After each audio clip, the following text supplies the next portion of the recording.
حجامت برای خانوما ممنوع نیست. کی گفته ممنوعه؟ اصلا حجامت یکی از رفتارهای درمانی یه سری از اختلالات خانوم هاست.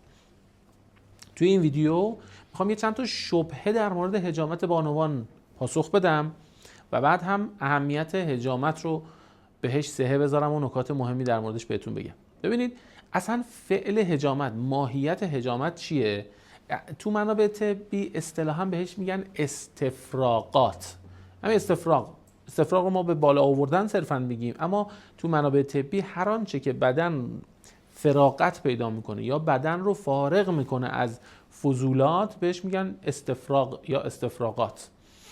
حجامت هم چون یک مسیر تخلیه خونی است و فضولات و اضافات خون رو تخلیه میکنه، یکی از بهترین استفراغات خونیه. خب حالا سوال من از آن کسانی که اینجوری حجامت رو زیر سوال میبرن اینه: واقعا آیا حجامت، یا اینجوری بگم، واقعا آیا فضولات تو بدن خانوم ها نیست یا کمه به نسبت آقایون؟ جوابی که معمولا اونا میدن میگن که باشه، خانوم ها عادت ماهانه دارن، از اون مسیر تخلیه میشه. میگم ببین عزیز من، عادت ماهانه تخلیه فضولات اندام تناسلی است و یه بخشی هم کل بدن، این حق.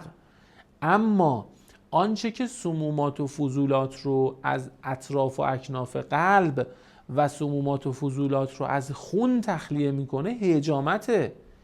بله که قاعدگی کمک میکنه به این که خانوم ها شاید به نسبت آقایون کمتر نیاز داشته باشن به حجامت، اما این نیست که ما بیایم به راحتی بنشینیم پشت تریبون و بگیم خانوم ها هر کی حجامت کنه عمرش کم میشه، خانوم ها هر کی حجامت کنه بدبخت میشه. نه، اصلا اساساً ما تو منابع رواییمون مثلا برای حجامت ساقین مشخصاً صحبت کردن که حجامت ساقین امتلاع کلیه و مثانه و رحم رو تخلیه میکنه، بعدم باعث میشه که خونریزی تو خانوم ها راه بیفته. یعنی گاهی اوقات اصلا حجامت کمک میکنه به راه باز شدن برای حبس قاعدگی خانوم ها. یه کار دیگه ای هم که همین حجامت ساقین میکنه، رحم رو پاکسازی میکنه. خب رحم مال کیه؟ مال مرده؟ رحم مال زنه دیگه. اصلا این فضا شد فضای درمانی برای خانوم ها. پس مطلق ممنوع کردن حجامت صرفاً برای اینکه جذابیت بصری و جذابیت فضای مجازی داره غلطه.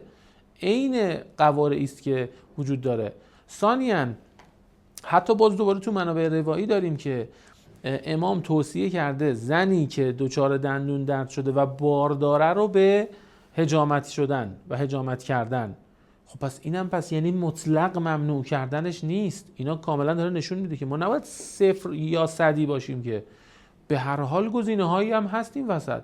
ضمن اینکه تجربه نشون داده، تجربه‌ای که کل سیستم پزشکی رایج بر اساس تجربه داره میره جلو، تجربه نشون داده که خانم‌هایی که به قول معروف باید حجامت بکنن حجامت میکنند، اونها کاملا در مدار سلامتن، مشکلاتشون رفع میشه و تو فضای پیشگیری میشه براشون.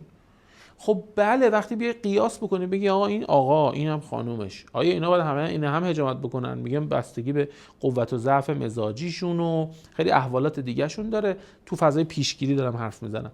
ولی اگر فقط همه چیشون یکی باشه میگیم شاید یک کمی خانومه تعداد کمتری نیاز داشته باشه. این فرضیه است. مثلا اگر آقا قراره در سال 3 مرتبه حجامت کنه، شاید خانومش که عین خودش باشه، مزاجن و قوتی و همه چی عین خودش باشه، مثلا 2 بار حجامت بکنه، چون یه مقدار به هر حال اون تخلیه همون قاعدگی و فلان و اینها یه مقدار برای او تعدیل ایجاد میکنه. اما اینکه بگیم نه به هیچ عنوان نباید حجامت بکنه، یه فرضیه غلطه. پس تجربه و در منابع روایی و در منابع کهن داریم که حجامت و حتی فست برای خانم ها تو موقعیت ها و اختلالات مختلف توصیه می شده و انجام می شده.